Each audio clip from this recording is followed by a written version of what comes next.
Bienvenidos al octavo programa de Área Protegida, que se emite por la radio online El Provincial, www.provincial.com.ar, o por la app disponible en todos los celulares. Para comunicarse con nosotros lo pueden hacer al correo electrónico areaprotegida2022@gmail.com.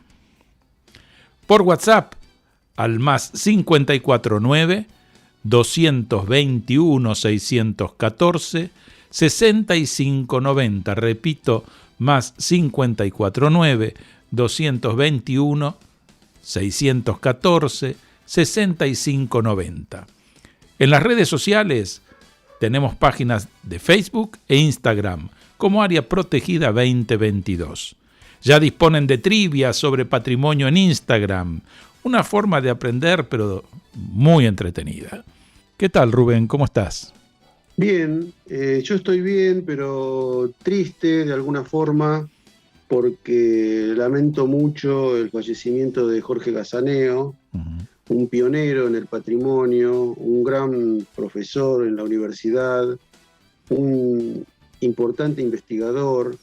Hablar de Gazaneo es hablar de palabras mayores. Yo creo que independientemente del caudal de conocimiento que ha brindado a generaciones de alumnos,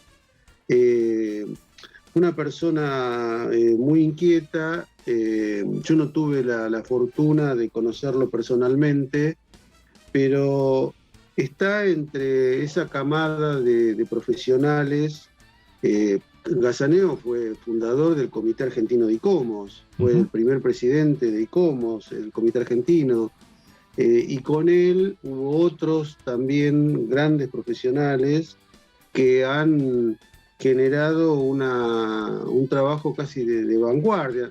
Está bien, no nos olvidemos de Busquiazo, de otros en la generación del 40, pero Gazaneo nos toca de cerca, ¿no? Gazaneo tenía una cátedra en la Facultad de Arquitectura y Urbanismo y después a cargo del posgrado en Conservación. Realmente es un día triste pensar que, bueno, ya cumplió su ciclo de vida, murió a los 93 años, pero fue toda una vida muy productiva y generando y formando a muchos profesionales y también muchos afectos, ¿no? Mucha gente, todos lo queríamos mucho y bueno, la verdad que no podemos dejar de citar, de convocar esto que ocurrió porque es muy doloroso.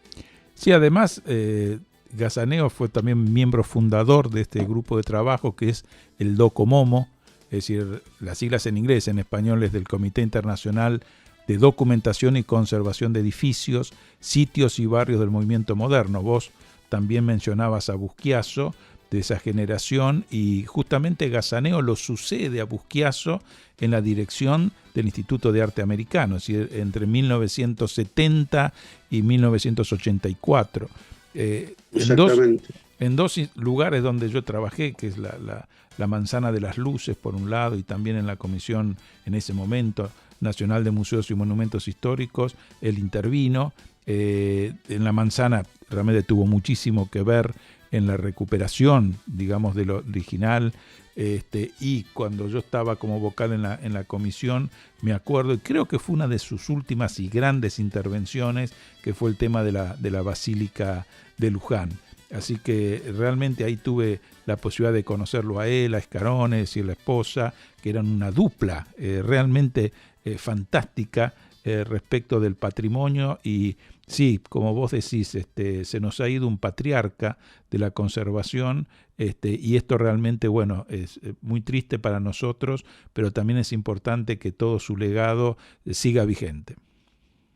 Sí, incluso Jorge Gazaneo no era reconocido no solo en nuestro país, ¿no? En la órbita internacional también tuvo presencia en diferentes escuelas, en diferentes comités, en el buró de ICOMOS.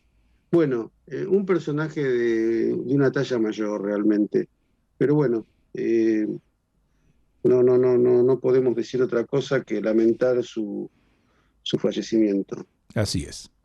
Nuestra primera pausa musical va a ser con Palabras para Julia, de Paco Ibáñez.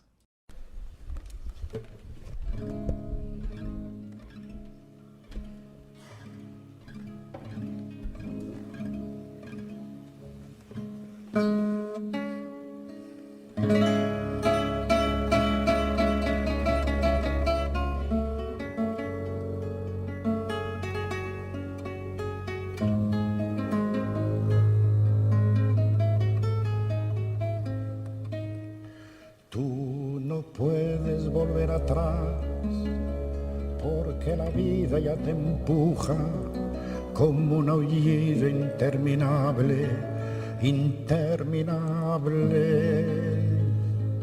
Te sentirás acorralada, te sentirás perdida o sola, tal vez querrás no haber nacido, no haber nacido. Pero tú siempre acuérdate de lo que un día yo escribí pensando en ti, como ahora pienso. La vida es bella, ya verás, como a pesar de los pesares, tendrás amigos, tendrás amor, tendrás amigos. Un hombre solo, una mujer, así tomados de uno en uno, son como polvo, no son nada, no son nada. Entonces siempre acuérdate de lo que un día yo escribí pensando en ti,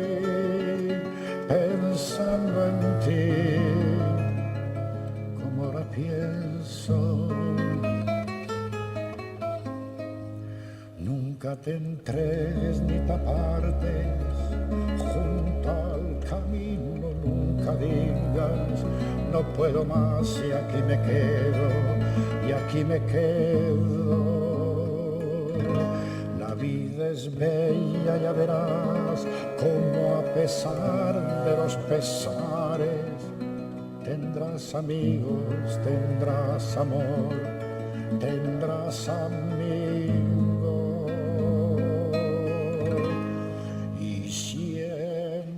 Siempre acuérdate de lo que un día yo escribí pensando en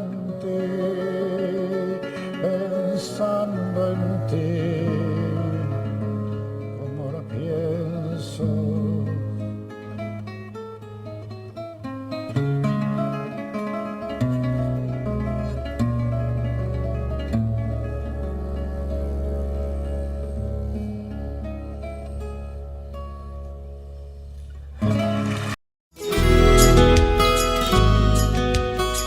Estás escuchando Área Protegida por el Provincial Radio con Rubén Vera y Rodolfo Giunta. En este segundo bloque de Área Protegida tenemos el gusto de presentar a Marcelo Daniel Elaibe. Él ingresó a la Policía Federal Argentina en el año 1984, actualmente posee el grado de comisario mayor y es el jefe de la Dirección General de Coordinación Internacional, de la cual depende el Departamento Interpol y el Departamento Protección del Patrimonio Cultural. Ha trabajado en la lucha contra el tráfico ilícito de bienes culturales desde el año 2000. Es miembro permanente del Comité Argentino de Lucha contra el Tráfico Ilícito de Bienes Culturales, instituido por el Decreto 1163, desde su implementación en el 2003 hasta la fecha, que funciona dentro del Ministerio de Cultura. Ha sido nombrado consultor experto por la UNESCO en el año 2015 en temas relativos a la aplicación de la Convención sobre las medidas que deben adoptarse para prohibir e impedir la importación, la exportación y la transferencia de propiedad ilícita de bienes culturales. Es abogado, egresado de la Facultad de Derecho de la Universidad de Buenos Aires en 1993 y ha realizado los siguientes posgrados. En el 2013, de gestor cultural, título otorgado por la Universidad de 3 de Febrero. En el año 2014, el diploma en gestión cultural, patrimonio y turismo sustentable, otorgado por la Fundación Ortega y Gasset Argentina y el Instituto Universitario Ortega y Gasset de España. En el año 2015, finalizó el posgrado internacional en patrimonio y turismo sostenible, organizado por la UNESCO. Es magíster en la Facultad de Filosofía y Letras de la Universidad de Buenos Aires sobre patrimonio artístico y cultura en Sudamérica colonial. Le damos ahora la bienvenida a Marcelo. ¿Cómo estás, Marcelo? Muchísimas gracias por participar con nosotros. En realidad, yo soy el agradecido porque me hagan participar en un programa cultural del cual nosotros estamos comprometidos perfectamente en el mismo sentido, y entonces para nosotros es un orgullo hacer lo que podamos para mejorar la situación de los bienes culturales en Argentina. Hola Marcelo, también quería agradecerte, estoy muy contento que estés participando en nuestro programa de Área Protegida. Y bueno, siempre tengo un grato recuerdo cuando participaste, diste una clase abierta en la Universidad de Lanús, cuando yo era director de la carrera de museología, del completamiento curricular. Y bueno, estos temas son realmente apasionantes, ¿no? Porque esto de trabajar en la protección y en el tráfico ilícito, protegiendo los bienes culturales, realmente tiene una complejidad que me imagino que estarán permanentemente atendiendo casos, ¿no? ¿Cómo es ese tema, Marcelo, para que los oyentes puedan entender qué es lo que pasa con este tema? Bien, como vos decís, Rubén, este tema es muy complejo e intervienen muchísimos factores, muchísimas personas y muchísimas instituciones. Por eso es multidisciplinaria la actividad que nosotros tenemos que desarrollar para prevenir el tráfico ilícito. No se puede asumir una lucha contra este flagelo en forma autónoma. Necesariamente deben participar varios actores y, por supuesto, y primordialmente, la sociedad, que es el primer contacto que se tiene con el tráfico ilícito. Después intervienen las instituciones. Por eso es fundamental toda actividad que se puede desarrollar en este sentido para alertar a la población sobre estas cuestiones. El programa de radio que hoy estamos haciendo me parece que es fundamental para concientizar a la gente sobre la importancia que tienen los bienes culturales para todo un país o toda una sociedad.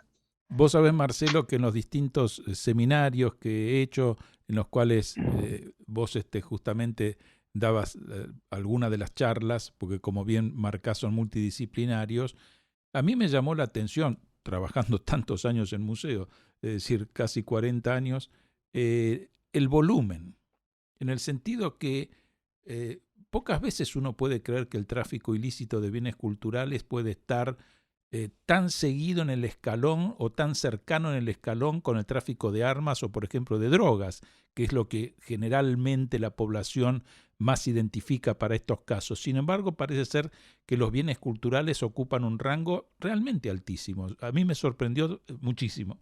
Efectivamente, es así. Hay un trabajo de investigación que hizo la Organización Mundial, la ONU, que mandó a investigar efectivamente de cuánto estábamos hablando cuando se habla de tráfico ilícito. para ponerlo materialmente en dólares.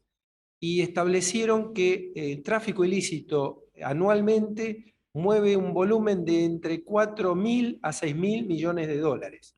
Con esta cifra te puedes dar una idea de lo importante que es para las economías mundiales un tráfico ilícito de esta magnitud que mueve el amperímetro de cualquier sociedad, cualquier país. Esto es el Producto Bruto de un país chico, pero blanquear este dinero que se obtiene ilegalmente por organizaciones internacionales implica un esfuerzo enorme de la comunidad internacional que tiene que evitar que esto vuelva al mercado porque con esto se compran armas, se compran drogas, se trafican personas, todos los delitos están relacionados. Por eso la importancia que tiene combatir el tráfico ilícito de bienes culturales y también saber cuánto es el volumen que se maneja en este sentido. Es realmente sorprendente la cifra que das. Y cuando uno habla de esa cantidad enorme de dinero, estamos hablando que es una sumatoria de pequeños gestos, ¿no? Porque yo a veces advierto cuando uno va hacia algún sitio arqueológico, ¿no? Que a veces la gente, tal vez sin querer, se lleva alguna piedrita, se lleva algún elemento que parece insignificante, pero como son áreas protegidas, eso debe tener un valor económico que uno desconoce, ¿no? Me imagino que a eso también hay que estar muy atento, ¿no? Bueno, de ahí la importancia de los operadores turísticos de advertir a los turistas qué es lo que se puede y qué es lo que no se puede. No es lo mismo llevar una piedra de una playa o un caracol de una playa que llevarse puntas de flecha o llevarse algún tipo de rastro histórico que haya en esos lugares. Hablamos de bosques petrificados o ese tipo de cuestiones, organismos que ya pasaron a ser estudio de la paleontología. Esos elementos tienen que ser protegidos y para eso es también importante, como dije antes, que es multidisciplinario, que intervengan los actores que mueven a las personas dentro de las visitas guiadas que se pueden hacer de determinados lugares y advertir a los turistas qué elementos pueden tomarse y qué no. Como vos decís, el tráfico hormiga, que empieza con un visitante llevándose una piedrita, resulta que si son miles de visitantes, son miles de piedritas, y si son millones de visitantes, termina expoliándose el sitio y sin que quede ningún objeto que deje rastros de ese lugar que se iba a visitar justamente por esos objetos. Entonces, dar a la comunidad y a los turistas un reglamento, una forma de comportarse y en la comunicación fundamentalmente de la importancia de dejar esos objetos para que los posteriores visitantes lo vean es fundamental. Te quería hacer una pregunta en este sentido, Marcelo, si es que se puede establecer algún tipo de rubro en el sentido de jerarquía. ¿Qué es lo que más se trafica, digamos? ¿Cuáles son aquellos renglones dentro de ese universo que es los bienes culturales que ustedes identifican que es lo más usado para hacer el tráfico? Bueno, a nivel internacional tenemos que hablar de la arqueología fundamentalmente. Inclusive Siria fue expoliado en el momento que grupos terroristas mantenían una zona bajo su dominio, como el ISIS, expoliaron zonas como Alepo y otras ciudades cercanas, digamos, pueblos cercanos donde había yacimientos, y entonces pudieron llevarse objetos muy valiosos y aquellos que por su tamaño no podían ser trasladados eran dinamitados directamente. Y aquellos que eran trasladados se vendían en la comunidad internacional, que algunos operadores también con mala fe podían vender y comprar en el exterior. Y eso justamente permite a esos grupos terroristas financiarse nuevamente con más armas para seguir combatiendo. De ahí la importancia de ese tipo de intercambio que hay que impedirlo. En la Argentina, para ir puntualmente a nuestro territorio. En el norte tenemos sitios, yacimientos arqueológicos, y en el sur fundamentalmente sitios paleontológicos que son muy expoliados. Ahora bien, no es que solamente en el sur haya paleontología y en el norte arqueología.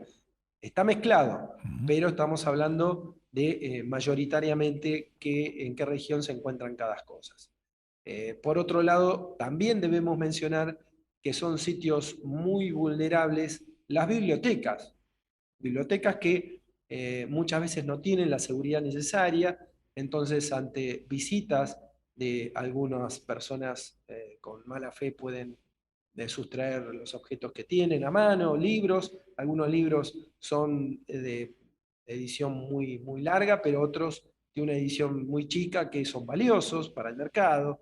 También las iglesias, ¿no? Las iglesias primordialmente coloniales, que tienen algunos objetos valiosos por el material con que fueron fabricados, pero también por la historia que esos objetos tienen, y cuando despojan a la comunidad de esos objetos, realmente es una tragedia, ¿no? Porque ahí se hacen procesiones, se hacen manifestaciones de devoción ante determinados santos o vírgenes, y cuando son extraídos del lugar, realmente la gente de la zona lo sufre mucho. Entonces, yo diría que en la Argentina está la arqueología, la paleontología, los archivos y libros y los bienes de la iglesia. Esos vendrían a ser, digamos, un rango donde mayor ilícitos se cometen, pero por ejemplo, las obras pictóricas, artísticas, también juegan un rol importante en esto, ¿no? Sí, pero hoy en día está más acotado porque ya tenemos registros, ya la mayoría de las obras pictóricas están registradas en archivos, y de tal manera que cuando estos desaparecen por la mano de algún delincuente, inmediatamente se da aviso a la Secretaría General de Interpol, y en nuestra base de datos también es publicada, de tal manera que cualquier comprador pueda advertir esta situación mirando la base de datos, chequeando la base de datos, y no comprarla, por lo menos. Entonces, al ladrón se le hace mucho más difícil colocar un bien pictórico que fue registrado como robado, y de esta manera rompemos esa cadena de tránsito de esos bienes culturales robados y evitamos el robo de otros. Porque esto es muy sencillo. Hay una ecuación que es riesgo-beneficio en los delincuentes. Si hay mucho riesgo y poco beneficio, pueden robar una vez y no la siguiente vez, porque se les hizo difícil adquirirlo y mucho más difícil colocarlo. Entonces no tiene sentido robar. En cambio, si es fácil robar y después cualquiera lo puede comprar a un precio alto, entonces vamos a permitir que el mercado ilegal avance. Y entonces, en este sentido, en los bienes pictóricos es muy difícil robar, y es muy difícil, mucho más difícil, vender a un precio razonable una obra de arte. Eso es lo que, la fortaleza que tenemos internacionalmente hoy, es la difusión que podemos hacer de los bienes culturales robados. En mi experiencia de museos, digamos, tendría como dos instancias que por lo menos de lo que yo pude percibir.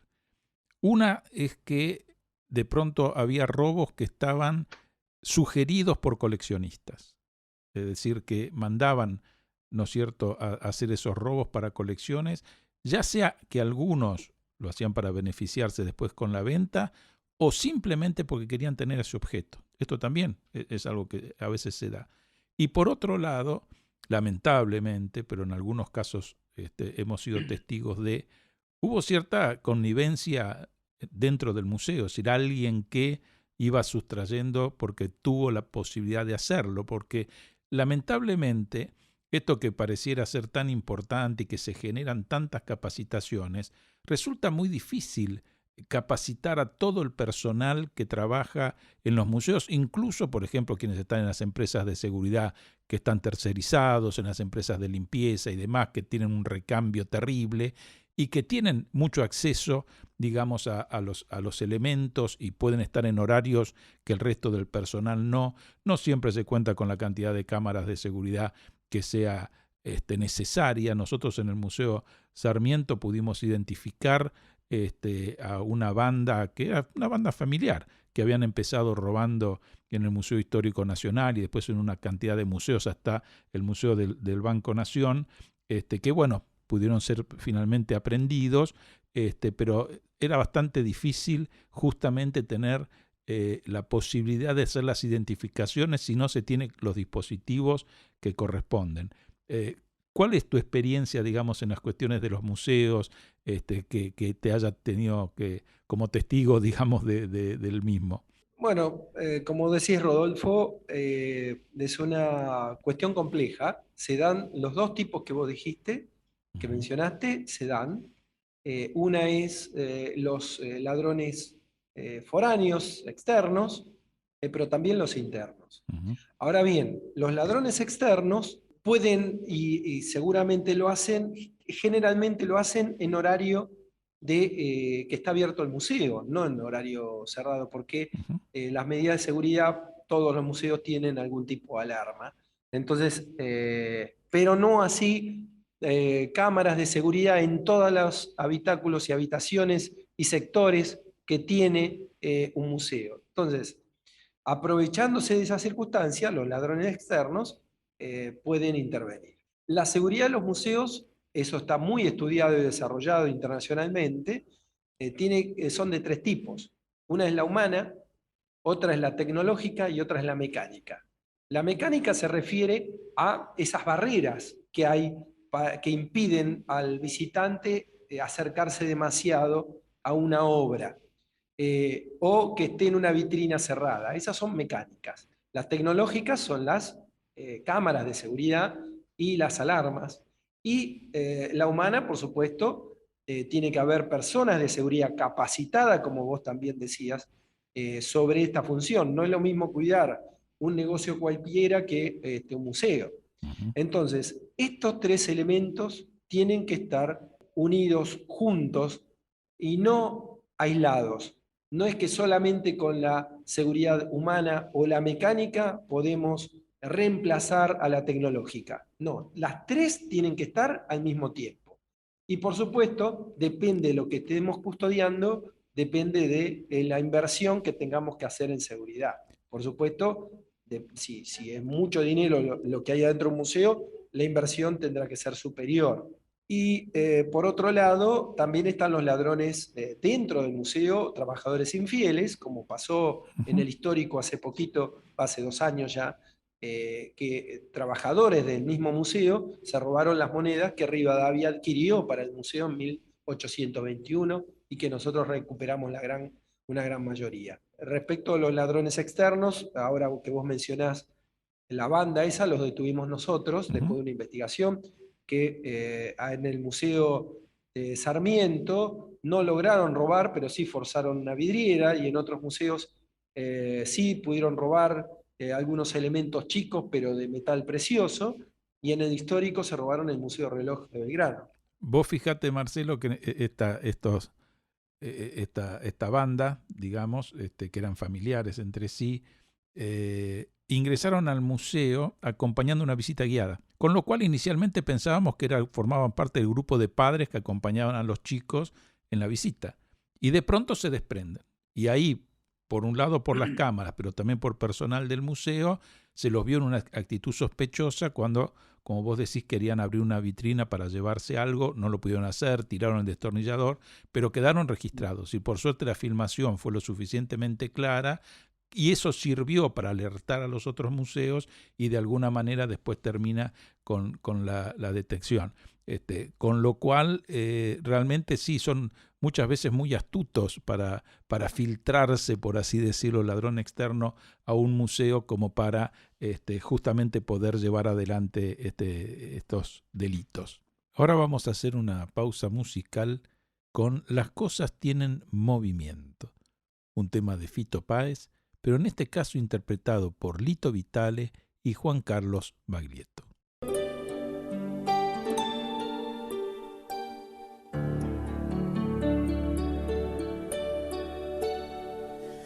Muchas veces me pregunto qué estamos haciendo acá.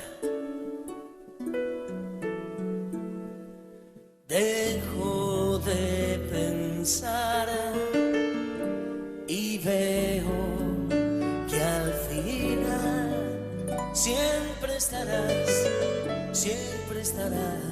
en mí. He llegado a no escucharte, tocar fondo, tanta inmensidad, perdidos de verdad aquí. Y es que siempre estarás en mí.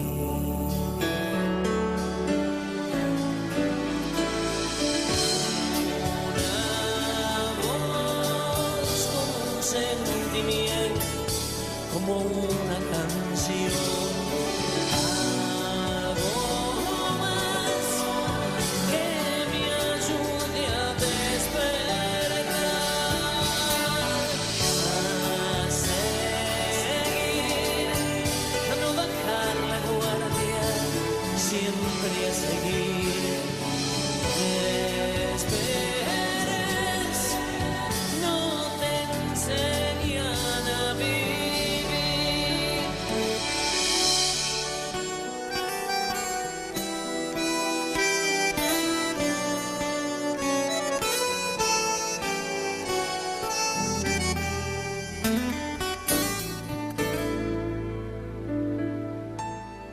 Movimiento las cosas tienen movimiento.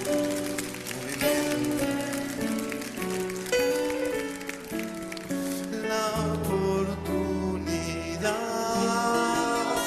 de estar en libertad.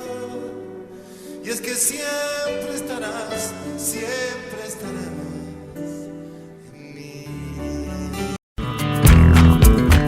Acompañan a Área Protegida el Comité Argentino de ICOMOS, Consejo Internacional de Monumentos y Sitios, organismo que trabaja por la conservación, protección y valoración de los monumentos y sitios de valor patrimonial, y el Comité Argentino de ICOM, Consejo Internacional de Museos, organización no gubernamental que establece estándares profesionales y éticos para las actividades de los museos.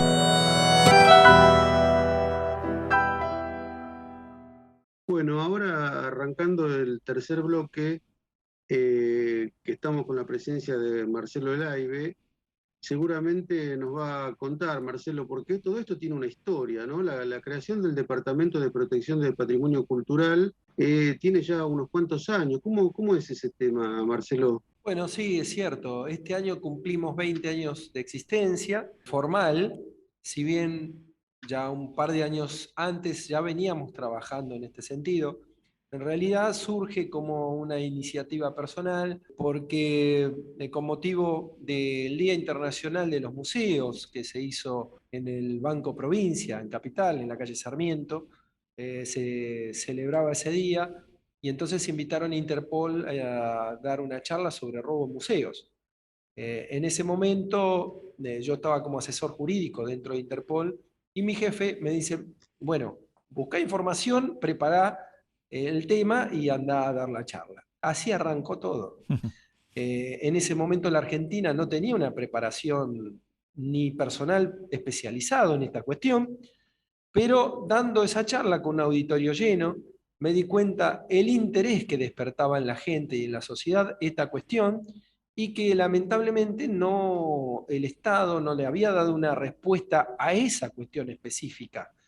Entonces a partir de ahí, junto con, en ese momento, Secretaría de Cultura e ICOM, comenzamos a trabajar juntos y estudiar la posibilidad de mejorar la seguridad en la Argentina. Ahí decidimos crear una base de datos. Esta base de datos fue el primer puntapié que tuvimos, que tardamos mucho tiempo en lanzarla al mercado, ya recién en 2002, fue en junio del 2002 que la pudimos lanzar en sociedad, con 60 objetos solamente con pedido de secuestro, solamente 60, y hoy tiene más de 5.000. Bueno, con ese lanzamiento, después para noviembre, se terminó de cerrar el círculo y crear una oficina especializada en la protección del patrimonio cultural, que justamente este año cumplimos 20 años de existencia. Esos objetos desde 60, que ahí pudimos lograr, no con cierta reticencia del Museo Nacional de Bellas Artes en su momento,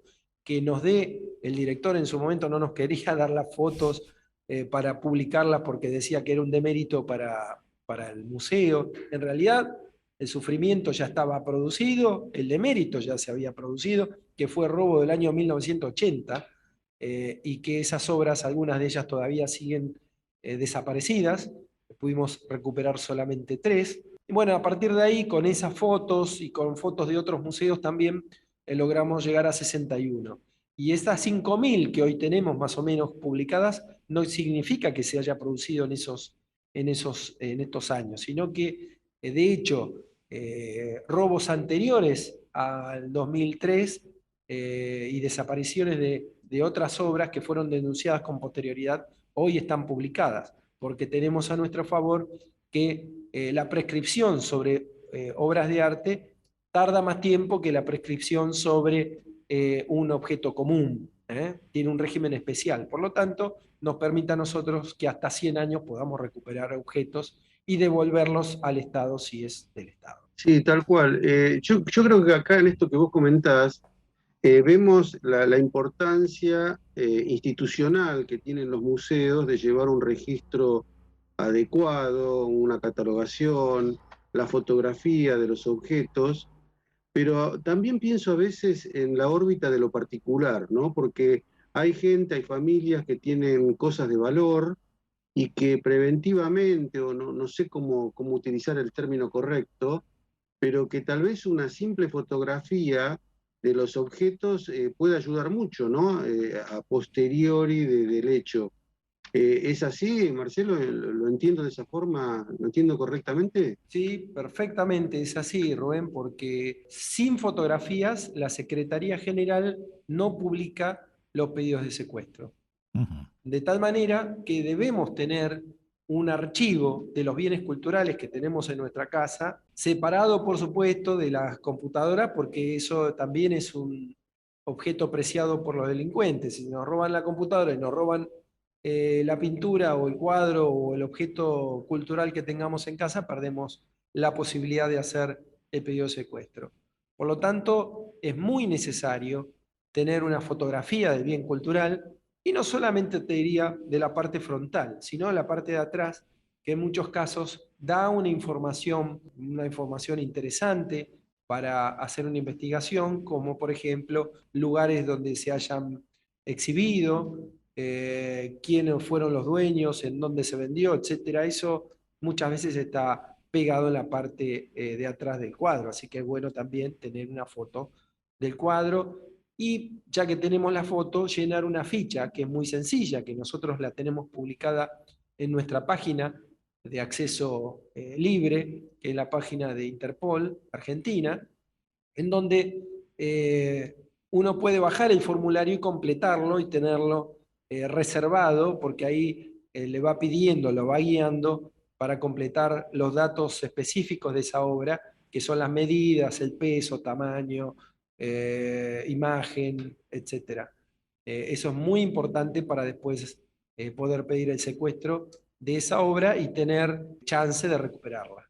A mí me hace pensar también en todo esto, porque yo veo como dos ámbitos muy diferentes, que es lo institucional, que seguramente cuenta con todos los mecanismos de protección, como decís vos, mecánicos, humanos, etcétera, y también, y por otro lado, el hombre común, que de pronto puede heredar algo de valor, un bien cultural.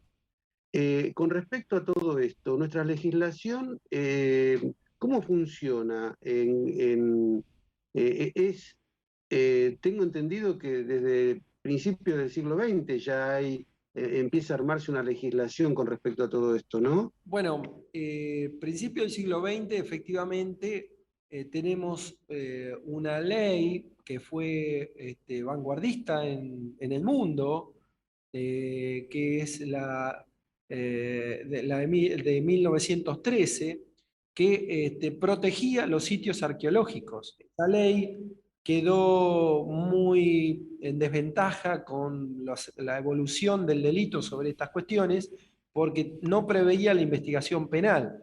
Entonces, en el 2003 se crea una nueva ley modificando la de 1913, donde se permite la investigación penal del tráfico ilícito de bienes arqueológicos y paleontológicos. Ahora, respecto de las obras de arte, si bien sigue régimen de los bienes muebles comunes en sede penal, existe la Convención de UNIDROIT, que para nosotros es ley también, de 1995, que establece un régimen especial en cuanto a la pérdida de la pertenencia de ese bien. Uno puede perder la posesión, pero no la titularidad. Y esa pérdida de titularidad se pierde, de acuerdo al bien que se trate, a los 50 o a los 100 años. Entonces, un bien cultural, mueble, como puede ser una obra de arte, los particulares podrían tener 50 años para reclamar la devolución de ese bien, y el Estado 100 años. Y con respecto hacia la relación, porque tengo entendido que hay unas convenciones sobre para impedir la importación, la exportación y la transferencia de propiedades ilícitas de bienes culturales. Eso es las convenciones son tratados internacionales entre países, entre estados partes, y que nuestro país en qué época se adhirió a todas a estos tratados. Bueno, la convención de 1970, a la que te estás refiriendo, que es la convención de la UNESCO, como bien lo dije, de 1970, nuestro país lo ratificó en 1973.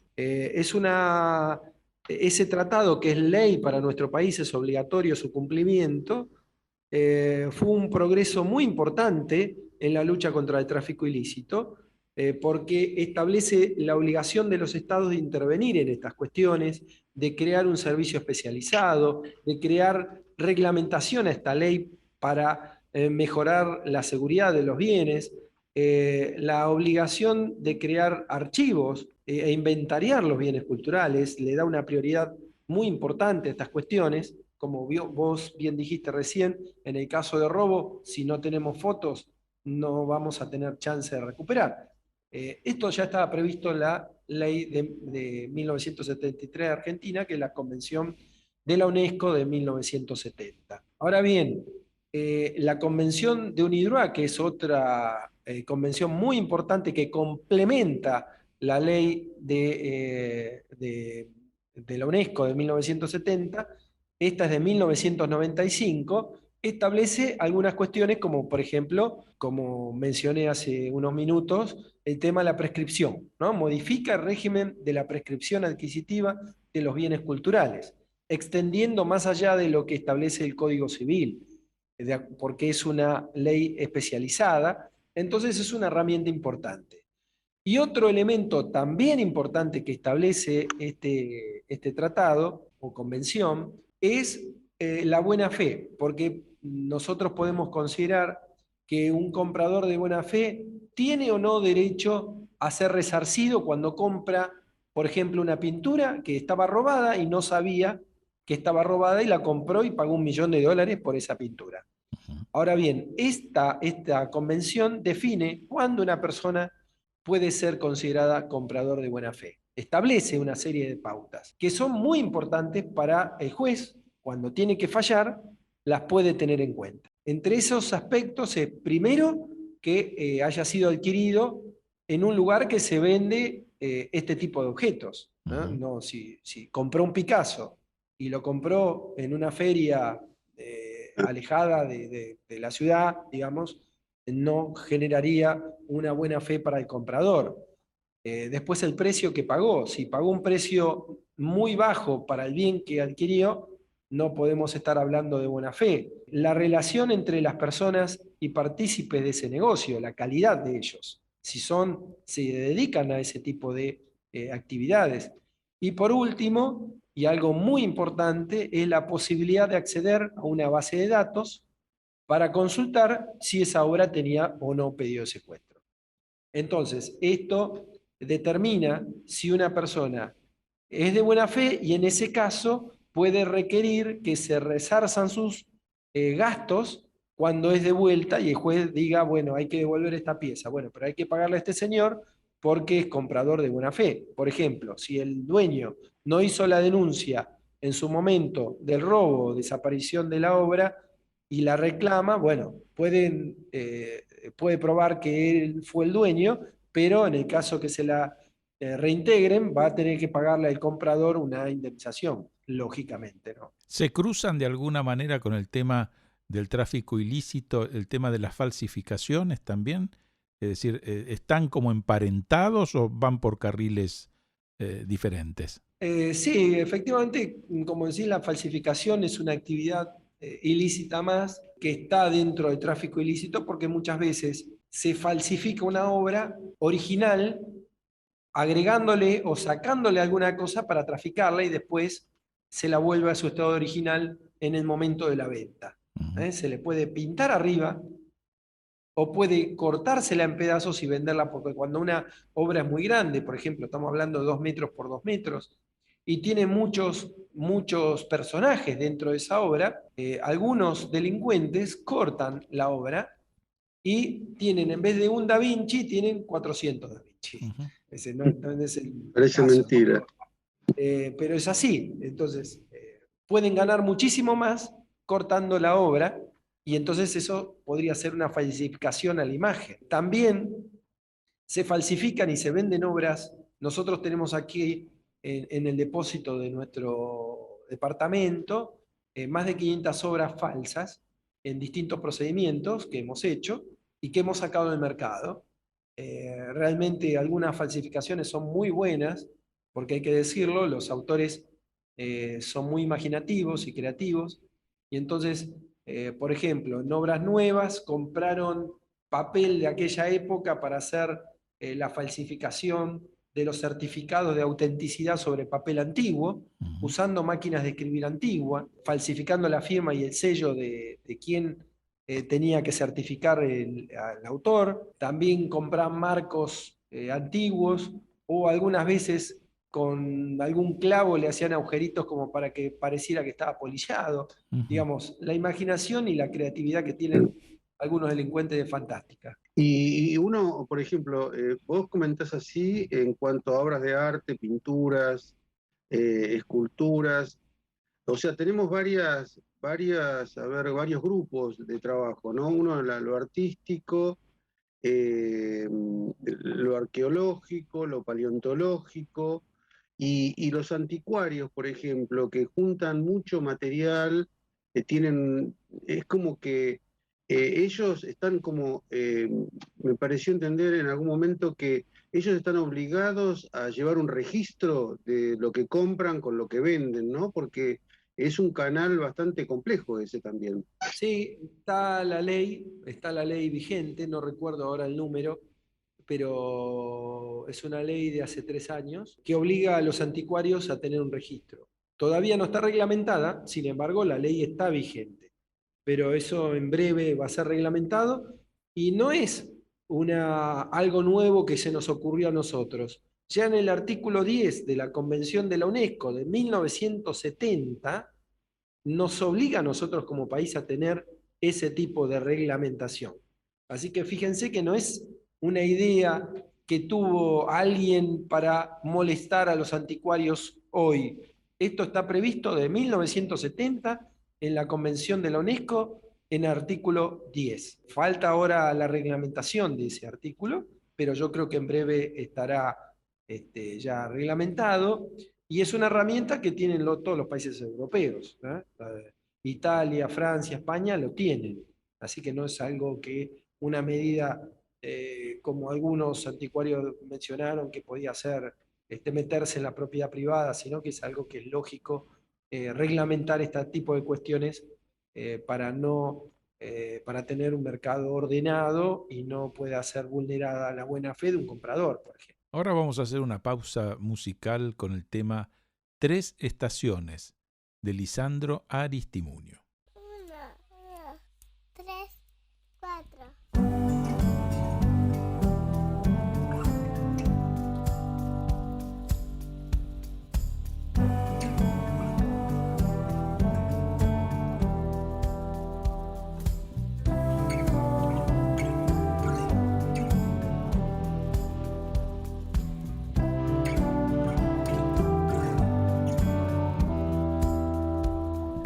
Quiero volar, amontonar tres estaciones,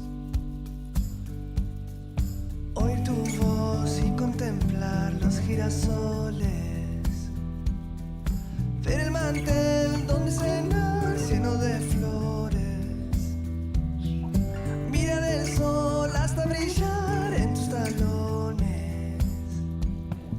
Quiero nadar, quiero alcanzar el horizonte,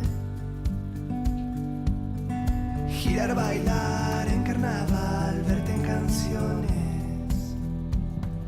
Quiero crecer para los dos en este mundo. Quiero dejar un manantial para tus noches y verte más llenar la pieza de color. Tu corazón tendrá delfines y estrellas.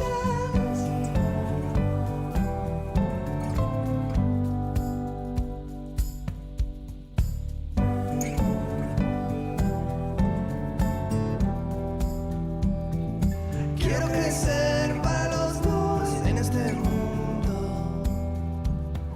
Quiero dejar un manantial para tus noches y verte más llenar la pieza de color. Tu corazón tendrá delfines y estrellas.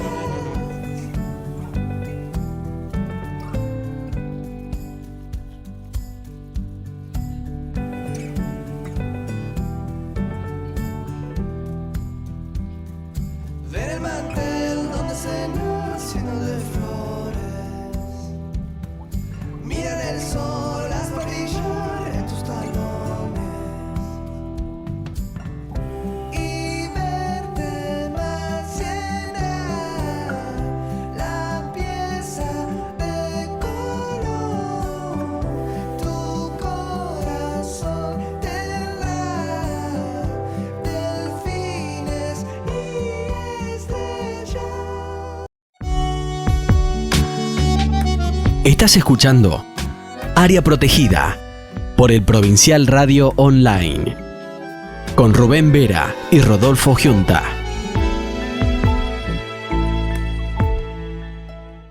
Ya estamos llegando al final del programa en este cuarto bloque. Estamos con Marcelo Elaibe con todo esto que tiene que ver con el tráfico ilícito de bienes culturales, temas más que importantes respecto del patrimonio desde ya.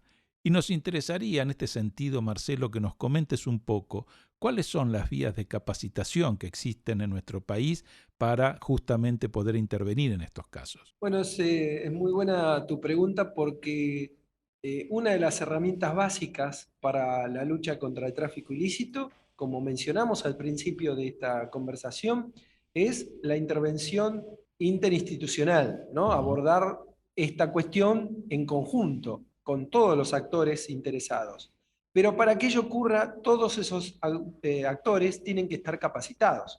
Y es importante acceder a los cursos que podamos comprender la realidad de la situación principalmente argentina y también del mundo, y para ello la Policía Federal brinda cursos de capacitación abiertos a la comunidad en el Instituto Universitario de la Policía Federal Argentina, con intervención por supuesto también de la UNESCO, patrocinado por ellos, y con la intervención de profesores muy conocedores de la cuestión en distintos temas, ya sea en archivos, como Graciela Swiderski, y en otros temas de historia de la cultura, historia de bienes culturales hispanoamericanos, coloniales, de la pintura, de temas diversos son abordados en estos cursos para tener una idea, no solamente del tráfico ilícito en sí, sino de qué es lo que se trafica, que es muy importante saberlo para conocer después los métodos de tráfico, que eso sí intervenimos nosotros como policía. Interpol tiene también convenio con ICOM, con el Consejo Internacional de Museos. ¿Trabajan así en conjunto para algunas temáticas? Sí, el convenio que tenemos con ICOM ya data del año 2000, que lo firmamos junto con la Secretaría de Cultura, y gracias a eso fue el puntapié inicial con el que generamos la base de datos en primer lugar, y después la protección del patrimonio cultural a través de una oficina creada a tal efecto dentro de Policía Federal Interpol. Así que el convenio está vigente y trabajamos en conjunto permanentemente con ICOM. Bueno, Marcelo, en lo particular te agradezco y te agradecemos seguramente tu participación. Ilustró perfectamente todo este escenario de los ilícitos y de la complejidad que implica todo esto. Así que espero que en algún otro momento podamos volver a encontrarnos, y desde ya un agradecimiento enorme y te mando un abrazo. Bueno, muchas gracias, Rubén, por la invitación. Nos conocemos desde hace tiempo y sé de tu capacidad y tu compromiso con esta cuestión. De este lado, por supuesto, también. Así que, bueno, seguiremos trabajando juntos. Realmente estamos muy agradecidos a Marcelo. Creo, Rubén, que ha sido de una claridad excepcional y nos ha comentado, es decir, y nos ha brindado un abanico muy completo respecto del tráfico ilícito, y ojalá este sea un tema que se instale, ¿no? Porque es de una gravedad muchísimo mayor a la que uno podría llegar a pensar. Vos fíjate las cifras que nos brindó Marcelo a nivel internacional de lo que mueve a nivel dinero, digamos, el tráfico ilícito de bienes culturales. Realmente es increíble y creo que, bueno, seguramente todo esto a nuestros oyentes le va a interesar tanto como a nosotros. Nos hubiese encantado seguir mucho más con Marcelo para abordar otros temas. E incluso, fíjate que a los oyentes seguramente les atrae un tema como este, pero también la importancia que tienen estos temas que están relacionados con el tráfico, con los ilícitos, en la capacitación. Uh-huh. Yo tengo presente la vez que invitamos a Marcelo para una charla en el ciclo de completamiento curricular para los estudiantes de la licenciatura en Museología en la Universidad de Lanús.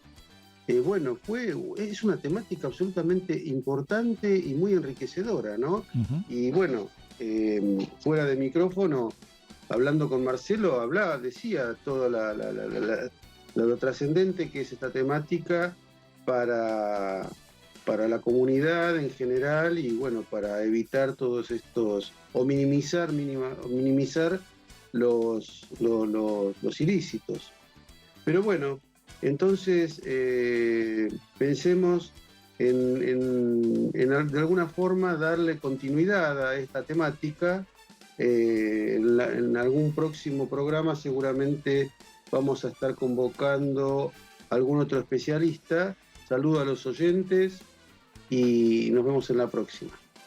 Así es, Rubén, nosotros estamos entre dos festejos. Esta semana ya tuvimos el Día Internacional de los Museos, y en esta semana que se inicia tenemos nada menos que la conmemoración del 25 de mayo, también feriado, ambos en días miércoles. Pasamos por el censo, pasamos por el Día de la Escarapela, es decir que realmente mayo se ha convertido en un mes de muchísima interacción, digamos, también en términos de lo cultural. Así que a nuestros oyentes, como siempre, les agradecemos muchísimo que nos hayan acompañado. Y ya saben, el lunes próximo nos volvemos a encontrar aquí, en Área Protegida.